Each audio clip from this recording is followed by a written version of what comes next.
Sure, mga gitarista kayo. Gusto niyo talaga ng guitar solo. May tinuro sa akin si Jojo Gabilao. Understanding and trusting your fellow musician.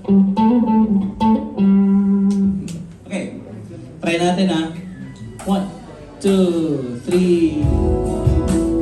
How could I fail to see that you are the love, the rescue?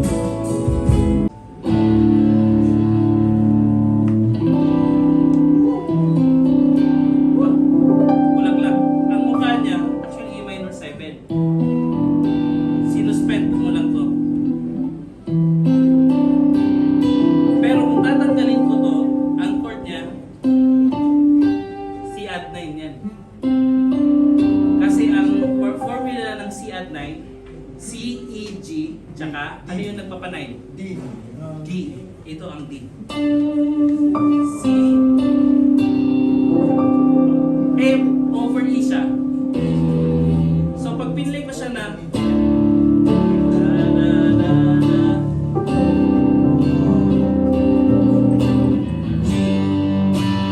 four chord. Tapos play din sa 5 chord.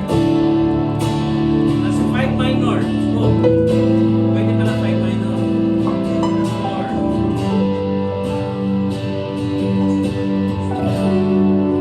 So far so good. Hallelujah, you're making with me. You've spoken, we'll see the heavens open. Hallelujah, you're making all things new. You're making all things new. You're making all things new. You're making all things new. You're making all things come alive, come alive. Sure, mga gitarista kayo. Gusto niyo talaga ng guitar solo. May tinuro sa akin si Jojo Gabilao. Nabasa niyo yun? Understanding and trusting your fellow musician. Babasahin ko siya ng may syllables. Understanding and trusting your fellow musician. Diba? Kinanta ko lang.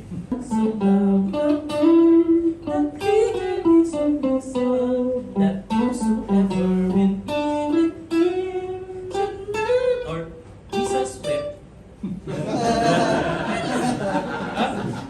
Or trust in the Lord with all your heart and lean on your own understanding.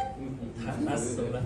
Pero, nagigets nyo, the more you play, the more you sing mga memory verse, the more na hindi ka kakabahan. Kasi alam mo, binalik mo yung kay Lord. Yun.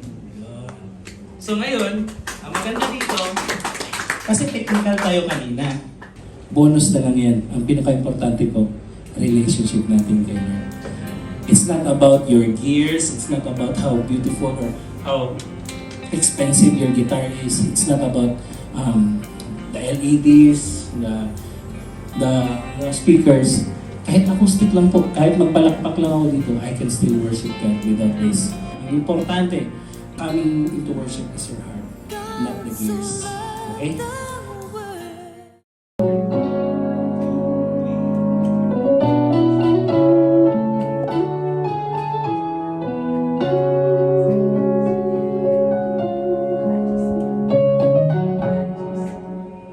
Doon mo wet yan, di ba? Lenny LeBlanc, tsaka ano.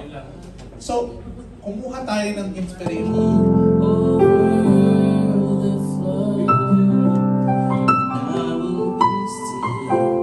Know you are God.